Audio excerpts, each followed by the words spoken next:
ప్రజాస్వామ్యం రాజ్యాంగం బోధించే మొట్టమొదటి లైన్ ఏంటో తెలుసా? అధికారంలో ఉన్నవాళ్ళు చట్టాన్ని చేతిలోకి తీసుకోకూడదు.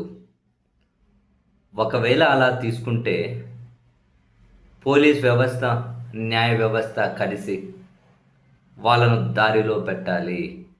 అటువంటి వాటి మీద కఠిన నిర్ణయాలు ఉండాలి.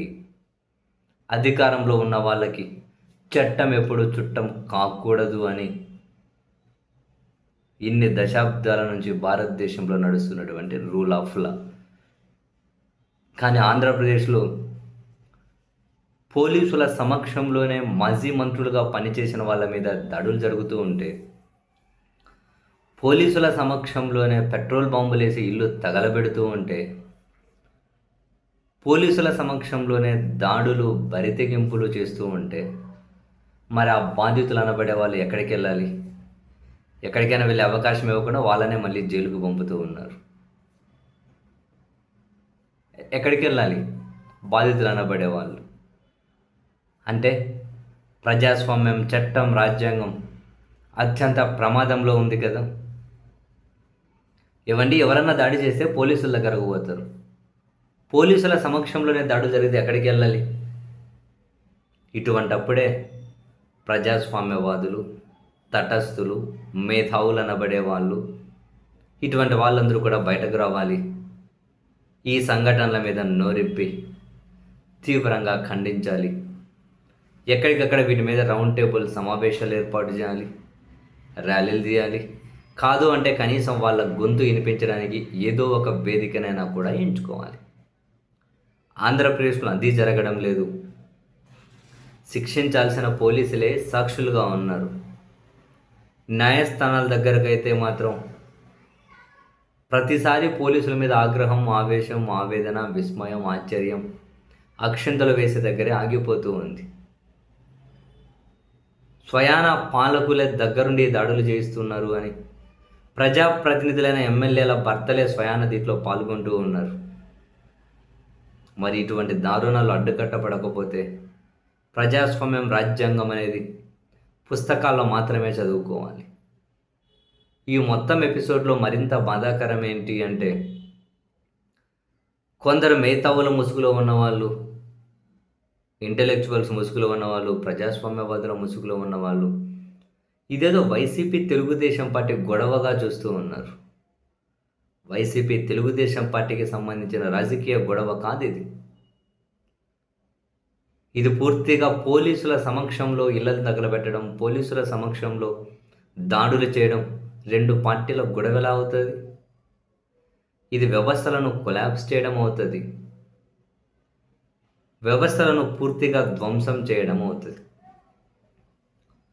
రేపు అధికారం మారితే అప్పుడు అధికారంలో ఉన్నవాళ్ళు కూడా ఇలాగే చేసుకుంటూ పోతే అప్పుడు కూడా అది వైసీపీ టీడీపీ గొడవ ఎందుకు అవుతుంది? అప్పుడు కూడా అది అధికారంలో ఉన్న వాళ్ళ చట్టాన్ని చేతిలోకి తీసుకోకూడదు అనే చెప్పాలి. ఎవరైనా ఏదైనా అనుచిత వ్యాఖ్య చేస్తే శిక్షించడానికి కోర్టులు ఉన్నాయి. అనుచిత వ్యాఖ్యలు చేయడం ప్రస్తుతం రాజకీయాల్లో చాలా చాలా ఫ్యాషన్ అయిపోయింది. అదొక దరిద్రమైన సంస్కృతి. చంద్రబాబు నాయుడు గారిని ఉద్దేశించి అంబటి రాంబాబు గారు అమ్మ మొగుడు అనే మాటలు వాడిన, అదే జగన్మోహన్ రెడ్డి గారిని ఉద్దేశించి చంద్రబాబు నాయుడు గారు ఏం మీ తల్లి మొగుడిచ్చాడా, మీ అమ్మమ్మ మొగుడిచ్చాడా, నీ పుట్టుకే ఒక తప్పుడు పుట్టుక, ఇంత దారుణమైన పదాలు వాడిన. ఇంకా నారా లోకేష్ గారు వాడిన పదాలు కూడా మరీ దారుణం. అసలు చాలా దారుణం పబ్లిక్. కానీ ఇంకా జనసేన అధ్యక్షుడి గురించి ఆయన గురించి మాట్లాడుకోవాలంటే ఆయన మాటలు కొన్ని పుస్తకాలు ప్రచురించాలేమో. ఇటువంటి మాటలు అంటే నోటి నుంచి 10 మాటలు మాట్లాడితే అందులో ఖచ్చితంగా మెజారిటీ అన్నీ కూడా పీక విసగడం, కాళ్ళు ఎరగొట్టడం, గొంతు నలిపేయడం, చెప్పు తీసుకొని కొడతా అనడం, నా కొడకల్లారా అనడం, ఇటువంటివన్నీ యథేచ్ఛగా దొరుకుతూ ఉంటాయి. ఎవరు మాట్లాడినా తప్పే. ఇంతకుముందు ఈ అనుచిత వ్యాఖ్యలు చేసిన వాళ్ళ మీద చట్టం ఏమీ చర్యలు తీసుకోవాలి. ఇటువంటి వాళ్ళ మీద ఇంతకుముందు న్యాయస్థానాలు కూడా చర్యలు తీసుకోవాలి. ఇంతకుముందు అధికారంలో ఉన్న వాళ్ళు కూడా వీటి మీద చర్యలు తీసుకోవాలి. రాజకీయ విమర్శలుగానే చూశారు. ఇప్పుడు ప్రభుత్వం మారిన తర్వాత ఇటువంటి దాంట్లో సగం పావల వంతు విమర్శను కూడా వీళ్ళు భరించలేకున్నారు. సరే, మంచిదే. ఆ సంస్కృతి మంచిది కాదు అని వీళ్ళు చట్టపరమైన చర్యలు తీసుకుంటే ఏం తప్పు లేదు, దాన్ని మనం స్వాగతించాలి, కానివ్వండి. కానీ దాడులేంటి, ఈ బరి తెగింపు ఏంటి, పెట్రోల్ బాంబులేసి ఇళ్ళని తగలబెట్టడం ఏంటి, పోలీసుల సమక్షంలో ఇవన్నీ జరగడం ఏంటి, పోలీసులు చేష్టలుడికి చూడడం ఏంటి, న్యాయస్థానాల దృష్టికి ఇవన్నీ రాకపోవడం ఏంటి, పోలీసులు అధికార పార్టీకి పూర్తిగా కొమ్ము కాస్తూ ఉంటే న్యాయస్థానాలు కనీసం సుమోటోగా కూడా తీసుకోకపోవడం ఏంటి, ఈ వార్తలు న్యాయస్థానాలు చూడడం లేదా, చూసిన తర్వాత సుమోటోగా తీసుకుని ఇటువంటి వాటి చుట్టూ ఏం జరిగిందో మొత్తం సొంతంగా విచారణ చేసే ఆ పని ఏమి ఉండదా? ఇంతకుముందు చాలాసార్లు వినేవాళ్ళం, న్యాయస్థానాలు సుమోటోగా తీసుకున్నాయి, కేసు విచారణ చేస్తూ ఉన్నారు, పోలీసులను వివరణ అడిగారు అని. దాదాపు ఇప్పుడు 2 సంవత్సరాలు కావస్తుంది, 20 నెలలు దాటిపోయింది. చాలా అంశాల్లో పోలీసులు రూల్ ఆఫ్ లా పాటించడం లేదు. అయినా కూడా న్యాయస్థానాలు పోలీసులను దారిన పెట్టే ఒక్క చర్య కూడా తీసుకోకపోవడం నిజంగానే అత్యంత బాధాకరం. పోలీసులు రాజకీయ ఒత్తిళ్లకు, వాళ్ళ ప్రయోజనాల కోసము చట్టాన్ని అధికార పార్టీ వాళ్ళ ఇంట్లో ఘాటికి కట్టేస్తూ ఉంటే కనీసం దాన్ని ఇడిపించాల్సిన బాధ్యత అయినా న్యాయస్థానాలు తీసుకుంటాయి అని చెప్పి నేను ఆశించాను. చివరికి ఏదో చిన్న చిన్న విషయాల్లో అయితే, చిన్న చిన్న కింది స్థాయి నాయకుల విషయాలు అయితే చూసి చూడనట్లు వదిలేశారేమో, రాజకీయ కొట్టడలుగా చూశారేమో అని చెప్పి అనిపించింది. చివరికి సీనియర్ రాజకీయ నాయకులు, మంత్రులుగా పనిచేసిన వాళ్ళ ఇళ్ళ మీద కూడా పెట్రోల్ బాంబులతో దాడి చేసి తగలబెడుతూ ఉన్నాం. ఇటువంటివి మరోసారి రిపీట్ కాకుండా హైకోర్టు కనీసం చర్యలు కూడా తీసుకోకపోవడం, మా ఇంటి మీద దాడి జరిగింది అని చెప్పి అంబటి రాంబాబు గారు భార్య గారు హైకోర్టుకి వెళ్తే 24 గంటలు రక్షణ కల్పించండి అని చెప్పి హైకోర్టు ఆదేశాలు.